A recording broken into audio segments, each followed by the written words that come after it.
So, we're here with Jack Lang, serial entrepreneur, big figure in the Cambridge business angel community as well. Welcome, thank you very much for coming and joining us today at the TVC2012. Pleasure. So, tell us a little bit why you got into technology, science, computer science in particular at the start, at the beginning. Gosh, I was a respectable academic once upon a time in computer science.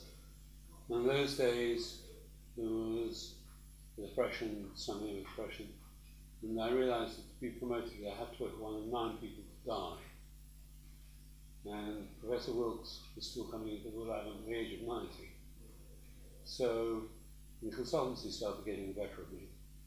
So we consulted on a number of projects and then we spun out a company. That's how it all began. So tell us a little bit about the first steps. I mean, we're going to carry on with Raspberry Pi, which is a huge venture you've been very successful at. But in your first venture, was that a success straight away when you moved from science into business? Yes, reasonable success. It was a consultancy essentially, and consultancies you can start with very little capital. And we had a paying client, which is the government, and that worked well. That grew up to about 200 people.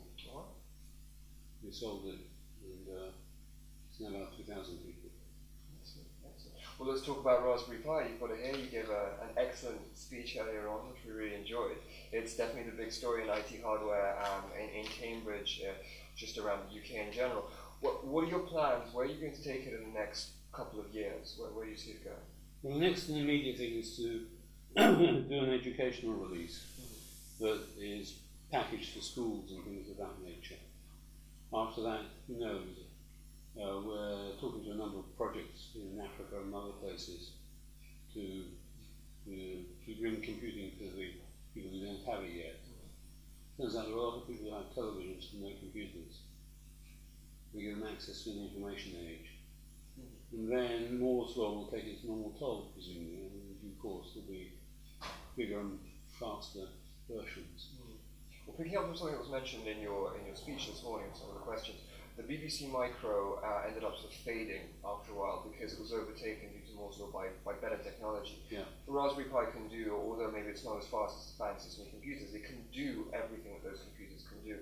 So do you feel like it's going to be more successful in terms of having that longevity than the BBC Micro? I think it inevitably will, I think the concept will be there. I think the actual chips inside may change. But certainly personal computers will be around for a long time. Things people can modify, change, tinker with, used to control things, fine. You're using an iPad of some sort, but you don't know what's going on inside it. You have no idea how to connect your model railway to it or anything of that nature. So I think there's an opportunity there for people who want to get their hands dirty. Absolutely. Absolutely. And indeed, it's important to understand what's going on inside, because otherwise, how do you know what it's telling you is true? So you've got a lot of aspects to yourself and your involvement in Cambridge. You're an entrepreneur, you're an investor, you're an academic.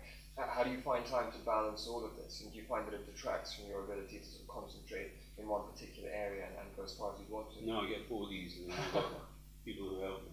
Excellent. Many people in QTech are similar. Like to follow your advice, your path. Just as a side question, it'd be really interesting for people around Cambridge to get to know a little bit about you personally. You have other interests, one of which is molecular gastronomy. Indeed. So tell us a little bit about your restaurant and how that came about. I started it in my house, although I've sold it some time ago.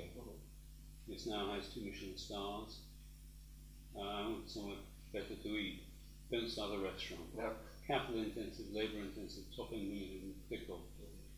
And you don't get much sleep either. Was it a fun journey?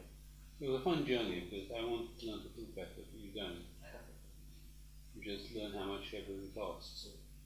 Well, to conclude, can I ask you a question about the TVC in particular and what it was that sort of led you to come here to speak to us, to speak to the Cambridge students and academic community, the young entrepreneurs, to inspire us to carry on? I'm an entrepreneur in residence, what I do. Fair enough. That's a good answer. Well, Jack, thank you very much. So it's been great speaking to you. Thank you for your speech this morning. We hope to see you next year. Excellent.